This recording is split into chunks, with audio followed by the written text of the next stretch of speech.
locker room talk is free. I mean, boys talk shit, and if you suppress that part of their lives and you're not able to talk to them equally as another man, it stunts you as a dad because they don't want to tell you shit.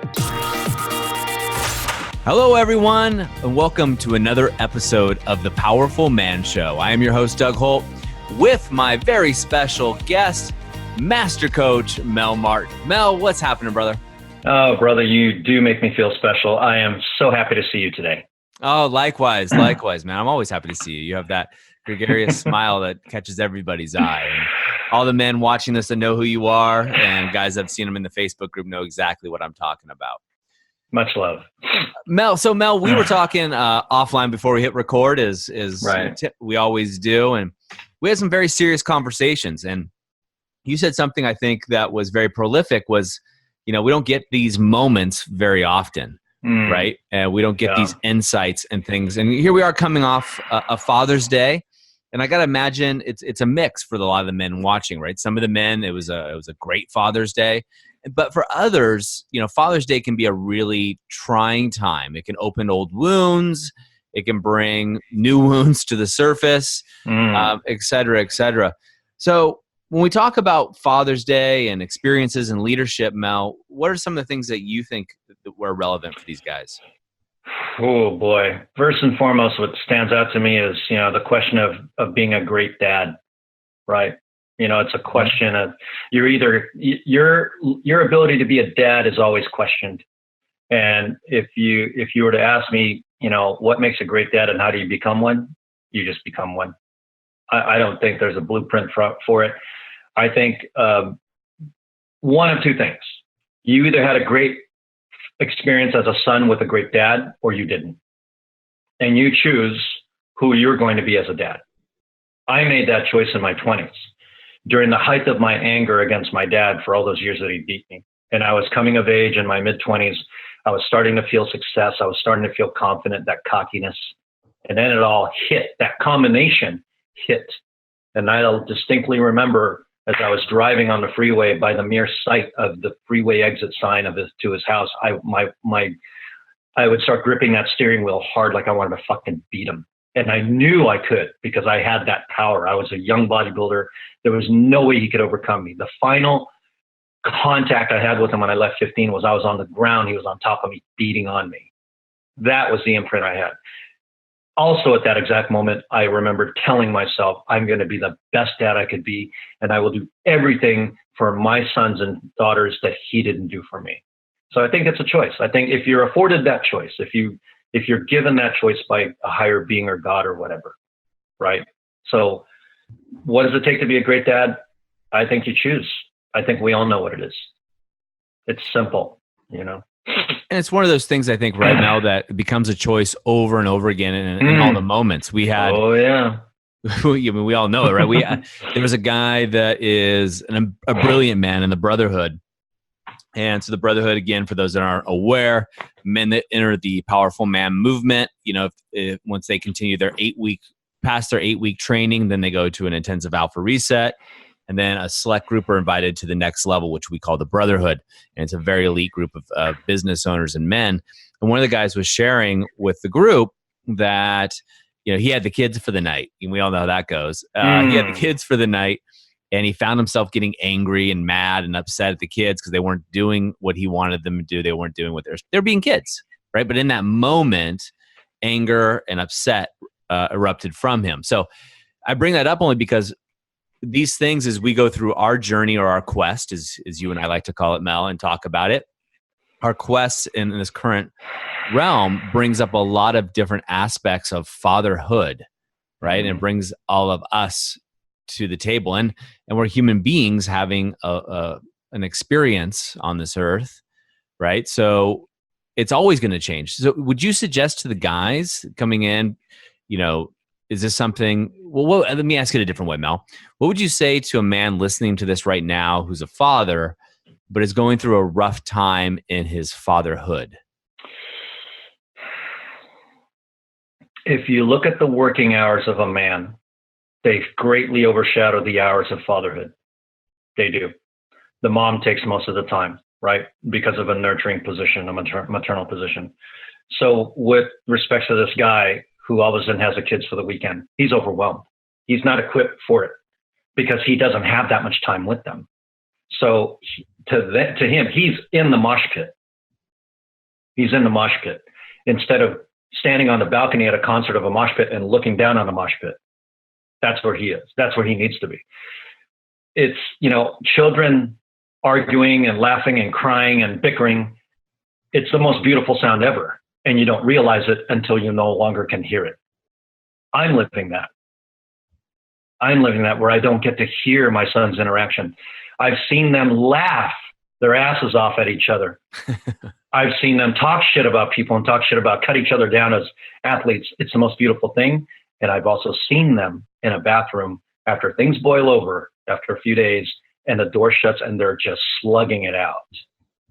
It's the same. Mm-hmm. It's the same. And I don't get to hear it. I haven't heard it in a year and a half. So once that's gone, then you really realize how important it is. What I would say to dads is this, guys, breathe and understand that perspective. It's a nanosecond in your journey, and embrace both opportunities. You are overwhelmingly outmanned by hours, by skill set, by time afforded, all of it. So when you're thrown to the wolves, just be in it. Laugh with it. Lead with it. Ask about it. Talk to them. Dictate, who they're going to be with you at that time. I remember distinctly telling Ian and Jacob, they must have been 8 and 10 before I even left the house, before we got divorced. I said, look, guys, we can understand each other here, right? I really don't have to. You guys aren't 2 anymore, right? And they looked at me like, really? I go, okay, I'm going to talk to you like men. We're going to have conversations like men because you're men in training. Is that fair? Sure, Papa. That laid the groundwork for such independent communication on their part. Because, as kids, you're playing sports, locker room talk is free.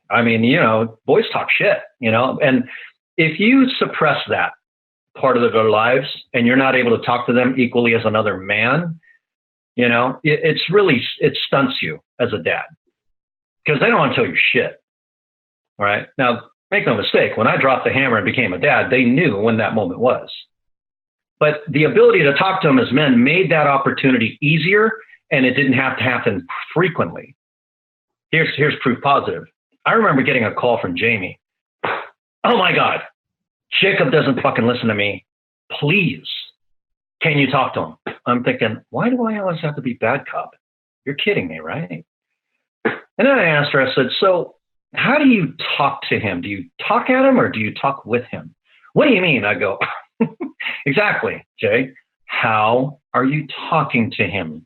Do you ask him to do something or are you demanding him to do something after you have to ask him repeatedly?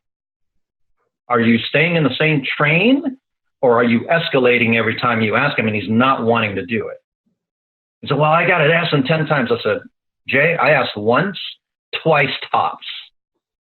And he does it for me. Oh, how do you get to do that? I said, Jacob, I know you're busy. This is really important. If you could kindly do this for me, it'll make everything easy moving forward from here on because I have to do something else. Can you do that for me real quick, brother?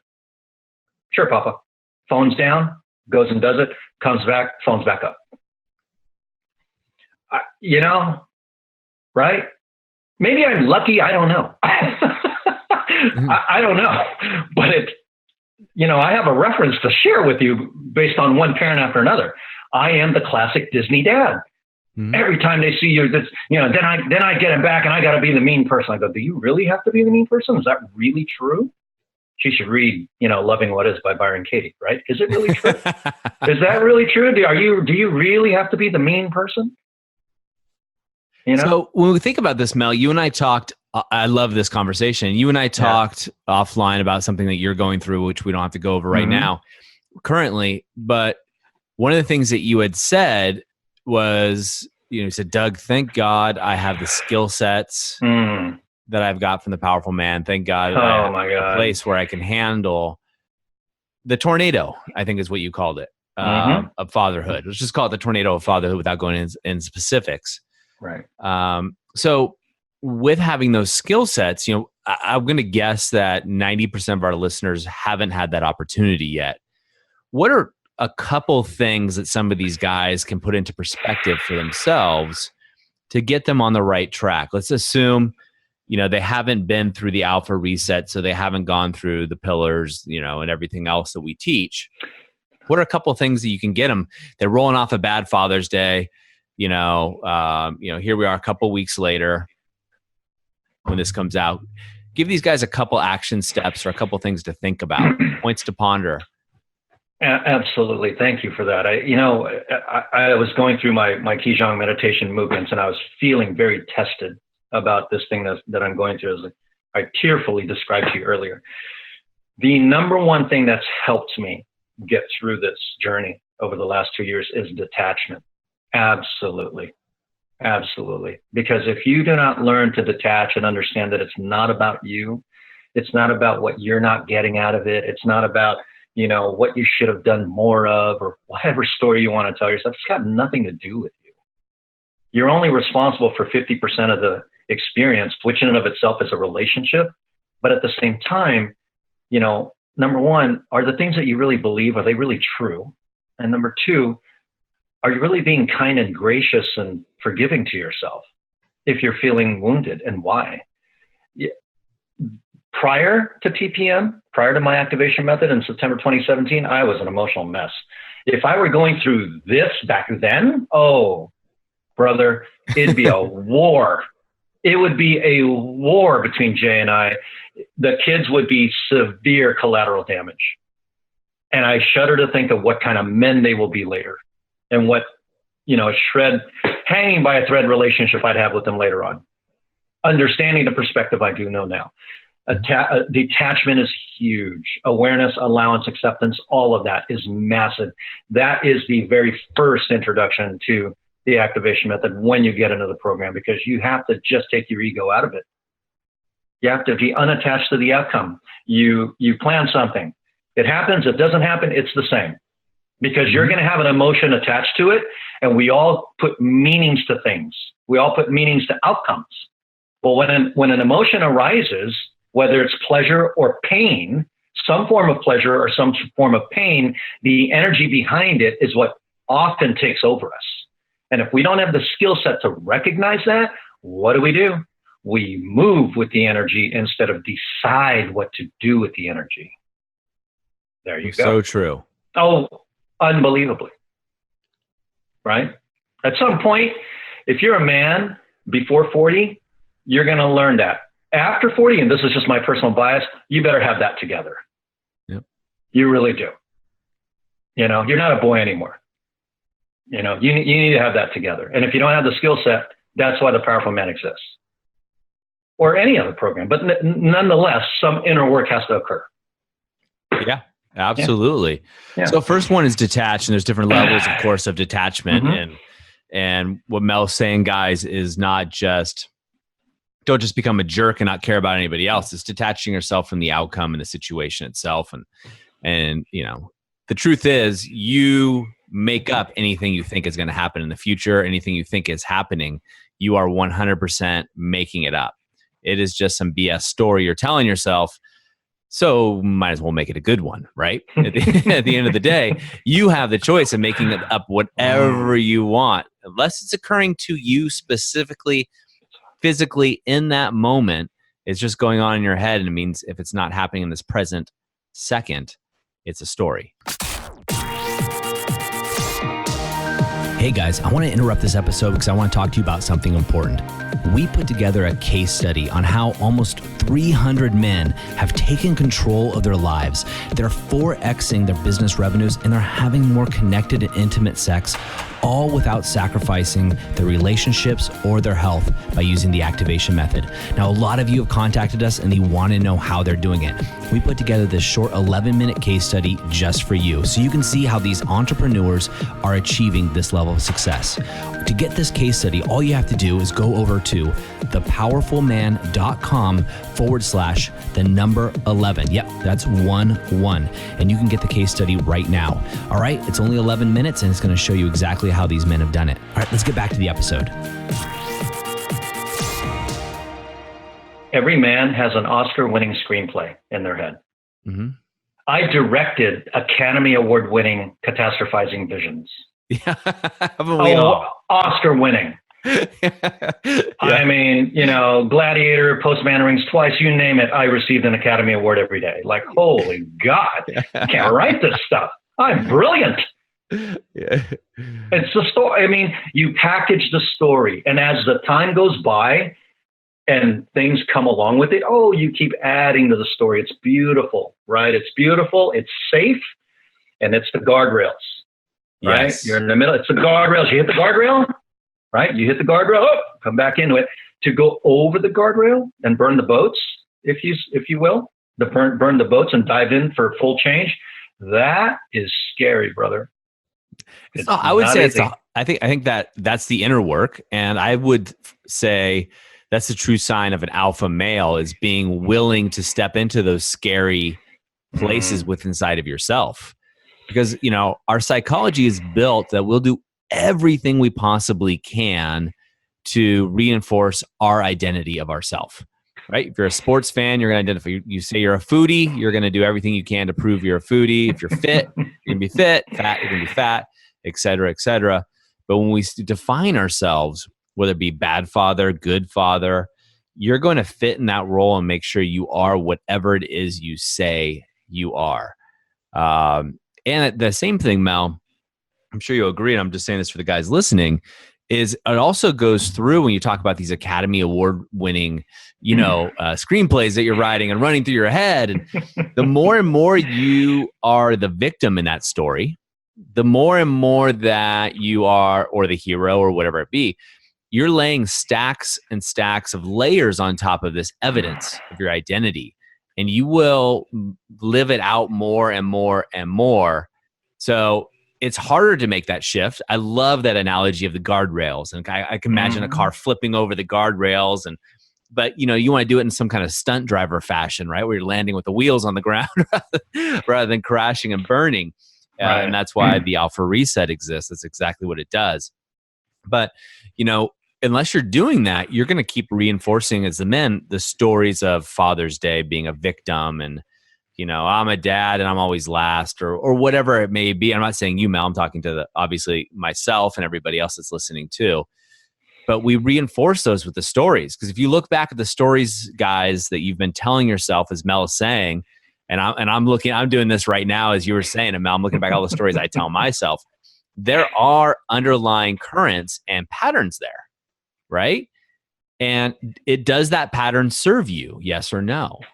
And if the answer is no, and if you're the victim or something has happened to you by some external force, which could be another person, if that occurs in your story, then you are playing the victim role and you're reinforcing your victim mentality as part of your identity. You and Tim recorded Stop Sabotaging Yourself or something like that. And you said something profound in that we are unconsciously committed to what we don't want. Yeah. Right.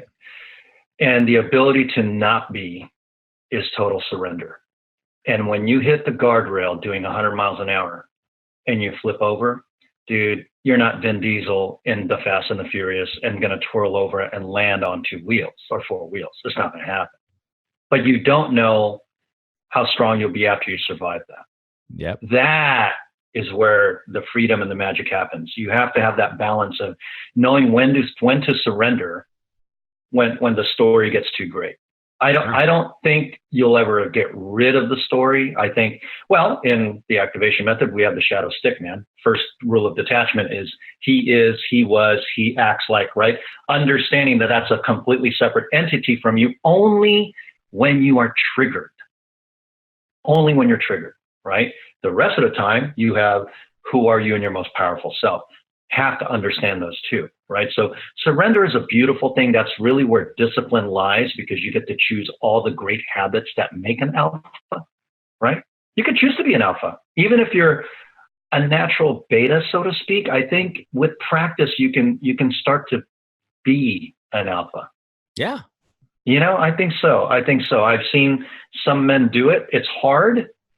It is hard, right? But it can be done, Well, I mean, Mel, you and I are lovers of fitness and the fit life and things that we do. But it'd be just like saying, I want to be a runner, but I haven't ran. Can I do it? Yeah. Is the first run going to hurt? You're going to be sore, and you're probably not going to make it around the block. But the more repetitive you are, the more strategic you are about your training protocol. I mean, gosh, if I've never ran before, maybe a year from now, I could run with Mel Martin in a half marathon or something, maybe 2 years, but let's go. But brother, we could do a 12-week training program right now. You'd be fine. I'll fly out to New England. I'll find one. That's all good. You should have seen me when I did my marathon. That was, gosh. Well, you got me beat there. I haven't done that yet. Okay. That's awesome. It was a sight. I'll tell you that much. Anyway, there was no medal put around my neck that, oh, wow. Color.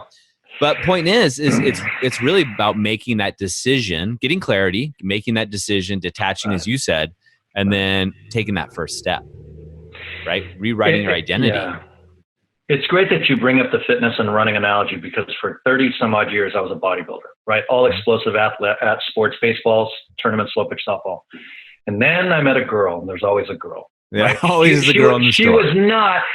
She was not going to go to my softball tournaments and watch me there like a girlfriend, saying I'm his biggest fan. And that was a major blow to my ego, dude, because I've had that all my life. Anyway, the story I had, you can't run, Mel. You're a bodybuilder. It's going to hurt your knees, blah, blah, blah, blah, blah, blah, blah, blah. Well, guess what? I got rid of the story. 1 mile turned into 2. 2 miles turned into a 5K. A 5K turned into a half marathon. 6 of them later. It's all in your award-winning screenplay. Yeah. Well, I know we're getting off the topic of fatherhood, but I don't care, because it's such a good thing. And always talking, you and I will riff on this for hours of the Alpha Resets. Right.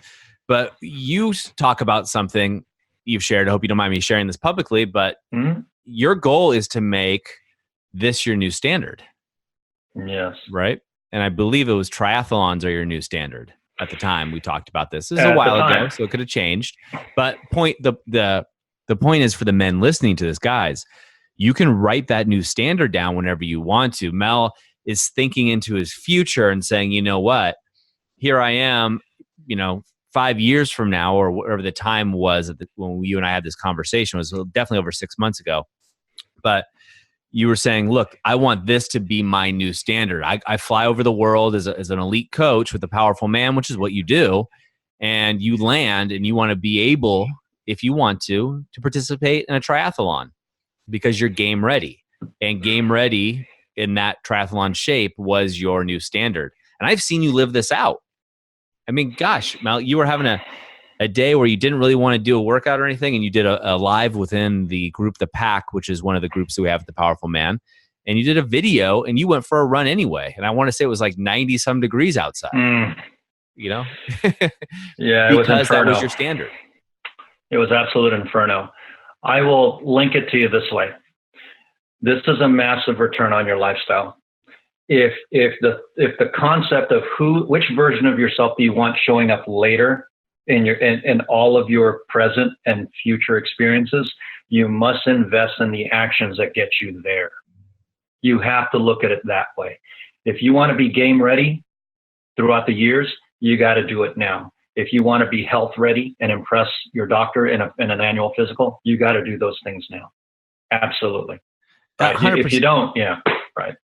100%. And then Mel, tying this back into the topic of having a bad Father's Day, right? Coming back in, this, gentleman, is the time for you to rewrite the script, right? You got almost a year till the next Father's Day, but more importantly, you have this moment, right? You have, just like the beta, the submissive man or the guy man's lost his way that wants to go into the alpha. When we talk about alpha, it's not beat your chest, pound the guy next to you. Alpha is an internal thing, right? It's an internal feeling. You're a leader. You can do that step by step. That's not a problem, right? You just got to take the step. You can do the same thing with fatherhood.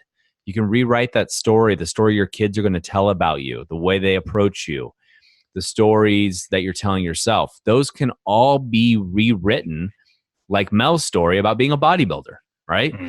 Being a bodybuilder is a standard, but Mel took the first step, laced up those running shoes because of the girl, right? And now his standard is totally different. And you can do the same thing, gentlemen, as a father going through there. Yeah, gentlemen, for me personally, with what I'm going through, I can share with you that, number one, being an alpha today is a modern thing. We're in modern times right now. Our father's generation and their father's generation is over. We have so much more accessibility to us today, right? And it behooves you as a dad to understand that your children will never have the emotional intelligence and maturity level that you do, because you're obviously far years ahead. So it's very important to keep a perspective of kindness, gracefulness, and forgiveness towards them now, because they are adults in training. And again, which version of yourself do you want showing up when the conversations happen of what was he like when you were a kid? Who was he now? Who was he then, and how is he now? Do you want to be a father who's very inviting now and very graceful and friendly now, that they want to be around later? Or do you want to be that ogre dad who was always intense and angry and whatnot? They're going to love you either way, regardless. But they have their own story to write as they grow up, because they're watching, right? Yeah. So please be graceful and kind and forgiving to them now, which in turn is an act of self-love for you. It's not easy. It's hard. You got to swallow it sometimes. But think of the big picture, because it's a massive return on your lifestyle later on. Beautifully said, sir. Yeah. And Mel, for the guys listening, if they want to share their story or questions about fatherhood, where do they find you within the movement? Very easy. My personal page is very easy to find on Facebook, Mel Martin, right? There's not very many of us. Number two, the activation method is an exclusive page. And if you message me on DM or through Facebook or whatnot, I will definitely invite you in. And it's a wonderful resource. And you'll be in a space and a community, a safe one, for other men that are feeling the same way and with similar stories. You can really, really engage in and understand that you're not alone. Love it. Love it. Yeah. So guys, that's your call to action today. For all you fathers, happy belated Father's Day, no matter how it turned out for you. And remember, regardless of how it turned out, whether it was great or not so great, you get to write the story for the next one the way that you want it to turn out. That's it for us today at The Powerful Man. And we'll see you in the Facebook group for the activation method, where Mel is going to be doing a Facebook Live by the time you guys see this. I'll actually be in Morocco. And guys, we will see you next time. Have an amazing day.